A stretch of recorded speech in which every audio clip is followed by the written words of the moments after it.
For those words, but it is things that people say.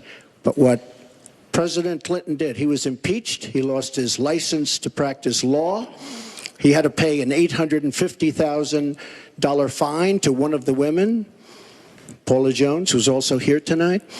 And I will tell you that when Hillary brings up a point like that, and she talks about words that I said 11 years ago, I think it's disgraceful, and I think she should be ashamed of herself, if you want to know the truth. Can we please hold the applause?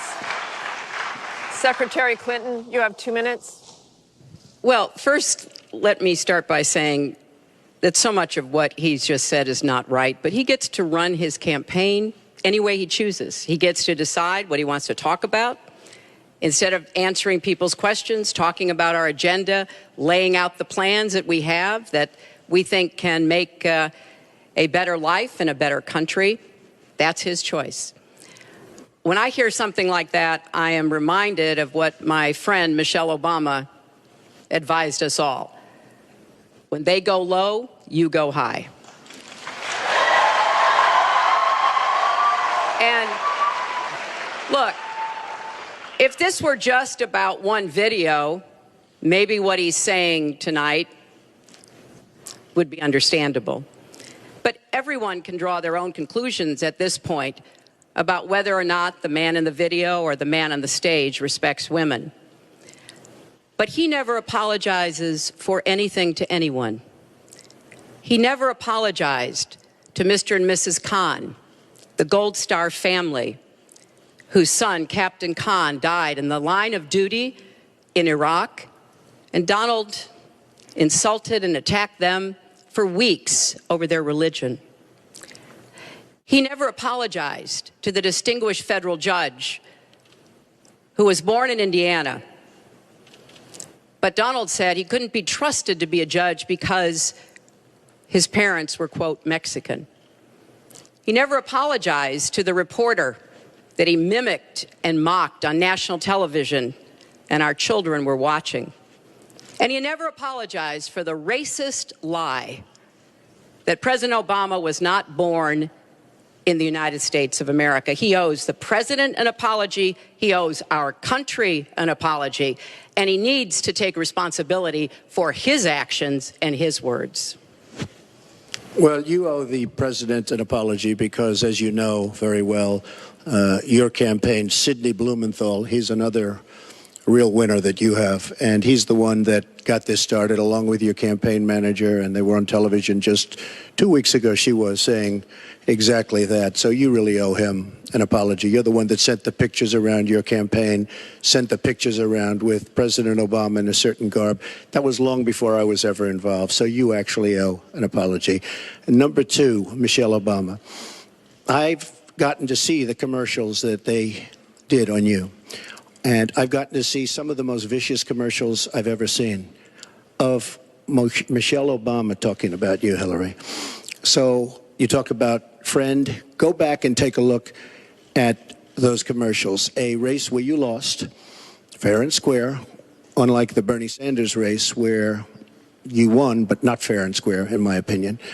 And all you have to do is take a look at WikiLeaks and just see what they said about Bernie Sanders and see what Deborah Wasserman Schultz had in mind, because Bernie Sanders, between superdelegates and Deborah Wasserman Schultz, he never had a chance. And I was so surprised to see him sign on with the devil. But when you talk about apology, I think the one that you should really be apologizing for, and the thing that you should be apologizing for, are the 33,000 emails that you deleted and that you acid washed. And then the 2 boxes of emails and other things last week that were taken from an office and are now missing.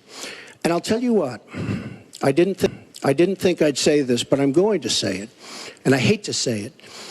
But if I win, I am going to instruct my Attorney General to get a special prosecutor to look into your situation, because there has never been so many lies, so much deception. There has never been anything like it. And we're going to have a special prosecutor. When I speak, I go out and speak. The people of this country are furious. In my opinion, the people that have been long-term workers at the FBI are furious. There has never been anything like this where emails and you get a subpoena, and after getting the subpoena, you delete 33,000 emails. And then you acid wash them or bleach them, as you would say, a very expensive process. So we're going to get a special prosecutor, and we're going to look into it because you know what? People have been, their lives have been destroyed for doing 1/5 of what you've done. And it's a disgrace. And honestly, you ought to be ashamed of yourself. Secretary Clinton, I want to Martha, follow up on that. I'm going to let you talk about emails. Because everything he just said is absolutely false, but I'm not Oh, really? surprised. In the first debate, And the audience needs to calm down here. I told people that it would be impossible to be fact-checking Donald all the time. I'd never get to talk about anything I want to do and how we're going to really make lives better for people. So once again, go to HillaryClinton.com. We have literally Trump. You can fact check him in real time.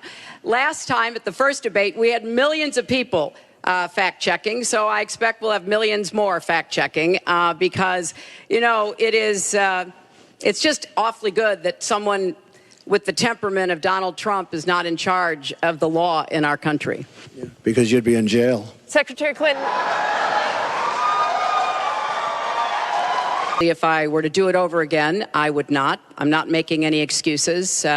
It was a mistake, and I am very sorry about that. But I think it's also important to point out where there are some misleading accusations from critics and others.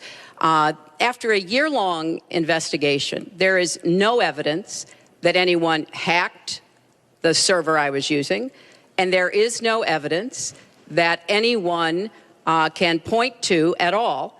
Anyone who says otherwise has no basis that any classified material ended up in the wrong hands. I take classified materials very seriously and always have. When I was on the Senate Armed Services Committee, I was privy to a lot of classified material. Obviously, as Secretary of State, I had some of the most important secrets that we possess, such as going after bin Laden. So I am very committed to taking classified information seriously. And as I said, there is no evidence that any classified information ended up in the wrong hands. Okay, we're going to move on. And yet, she didn't know the letter C on a document, right? She didn't even know what that letter meant. You know, it's amazing. I'm watching Hillary go over facts, and she's going after fact after fact, and she's lying again. Because she said what she did with the emails was fine. You think it was fine to delete 33,000 emails? I don't think so. She said the 33,000 emails had to do with her daughter's wedding, number one, and a yoga class. Well, maybe we'll give 3 or 4 or 5 or something. 33,000 emails deleted. And now she's saying there wasn't anything wrong. And more importantly, that was after getting a subpoena. That wasn't before. That was after. She got it from the United States Congress. And I'll be honest, I am so disappointed in congressmen, including Republicans, for allowing this to happen. Our Justice Department, where her husband goes onto the back of an airplane for 39 minutes, talks to the Attorney General days before a ruling is going to be made on her case. But for you to say that there was nothing wrong with you deleting 39,000 emails, again, you should be ashamed of yourself. What you did, and this is after getting a subpoena from the United States Congress. We have to move on. Secretary Clinton, you can respond, and then we got to move on. We want to give the audience a chance you'd be put in jail, let alone after getting a subpoena from the United States Secretary Congress. Clinton, you can respond. Then we have to move on to an audience question. Look, it's just not true. And so please you didn't delete them? Allow her to respond, please. Personal emails, not official. official. 33,000? Yeah, not right. Well, we turned over 35,000. So oh, yeah. It was. What about the other 15,000? Please allow her to respond. She didn't talk while you talked. Yes, that's true. I didn't. Because you I have didn't nothing in to the say. first debate, and I'm going to try not to in this debate because I'd like to get to the questions that the people have brought here tonight to talk to us about. And get off this question. Okay, Donald, I know you're into big diversion tonight, anything to avoid talking about your campaign and the way it's exploding and the way Republicans are leaving you. But let's at least focus on some of the issues that people care about tonight. Let's get to their questions. We have a question here from Ken Karpowitz. He has a question about health care. Ken? I'd like to know, Anderson, why aren't you bringing up the emails? I'd like to know. Why aren't you getting brought up to the bottom? emails. No, it hasn't. It hasn't. And it hasn't been finished at all. Ken Karpowitz has a question. It's nice to 1-on-3. Thank you. Affordable Care Act, known as Obamacare, it is not affordable. Premiums have gone up, deductibles have gone up, co-pays have gone up, prescriptions have gone up, and the coverage has gone down. What will you do to bring the costs down and make coverage better? That first one goes to Secretary Thank Clinton you. because you started out the last one to the audience. If he wants to start, he can start. Go ahead, Hillary. No, go ahead, Donald. No, I'm a gentleman, Hillary. Go ahead. Secretary Clinton? Well, I think Donald was about to say he's going to solve it by repealing it and getting rid of the Affordable Care Act. And I'm going to fix it because I agree with you. Premiums have gotten too high, co-pays, deductibles, prescription drug costs, and I've laid out a series of actions that we can take to try to get those costs down. But here's what I don't want people to forget when we're talking about reining in the costs, which has to be the highest priority of the next president. When the Affordable Care Act passed, it wasn't just that 20 million people got insurance who didn't have it before, but that in and of itself was a good thing. I meet these people all the time, and they tell me what a difference having that insurance meant to them and their families. But everybody else, the 170 million of us who get health insurance through our employers, got big benefits. Number one, insurance companies can't deny you coverage because of a pre-existing condition. Number two, no lifetime limits, which is a big deal if you have serious health problems. Number three, women can't be charged more than men for our health insurance, which is the way it used to be before the Affordable Care Act. Number four, if you're under 26 and your parents have a policy, you can be on that policy until the age of 26, something that didn't happen before. So I want very much to save what works and is good about the Affordable Care Act. But we've got to get costs down. We've got to provide some additional help to small businesses so that they can afford to provide health insurance. But if we repeal it, as Donald has proposed, and start over again, all of those benefits I just mentioned are lost to everybody, not just people who get their health insurance on the exchange. And then we would have to start all over again. Right now, we are at 90% health insurance coverage. That's the highest we've ever been in our country. Secretary Clinton, so I want us to get to 100%, but get costs down and keep quality up. Mr. Trump, you have 2 minutes. It is such a great question, and it's maybe the question I get almost more than anything else outside of defense. Obamacare is a disaster.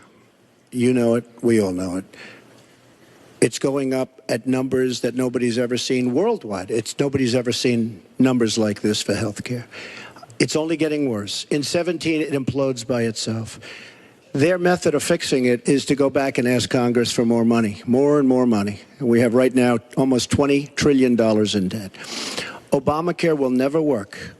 It's very bad health insurance, far too expensive. And not only expensive for the person that has it, unbelievably expensive for our country. It's going to be one of the biggest line items very shortly. We have to repeal it and replace it with something absolutely much less expensive and something that works, where your plan can actually be tailored. We have to get rid of the lines around the state, artificial lines, where we stop insurance companies from coming in and competing because they wanted, President Obama and whoever was working on it, they want to leave those lines because that gives the insurance companies essentially monopolies. We want competition. You will have the finest health care plan there is. She wants to go to a single-payer plan, which would be a disaster, somewhat similar to Canada. And if you ever notice, the Canadians, when they need a big operation, when something happens, they come into the United States in many cases because their system is so slow. It's catastrophic in certain ways. But she wants to go to single payer, which means the government basically rules everything. Hillary Clinton has been after this for years. Obamacare was the first step. Obamacare is a total disaster. And not only are your rates going up, by numbers that nobody's ever believed. But your deductibles are going up, so that unless you get hit by a truck, you're never going to be able to use it. Mr. Trump, It your is a time. disastrous plan, and it has to be repealed and replaced. Secretary Clinton, let me follow up with you. Your husband called Obamacare, quote, the craziest thing in the world, saying that small business owners are getting killed as premiums double, coverage is cut in half.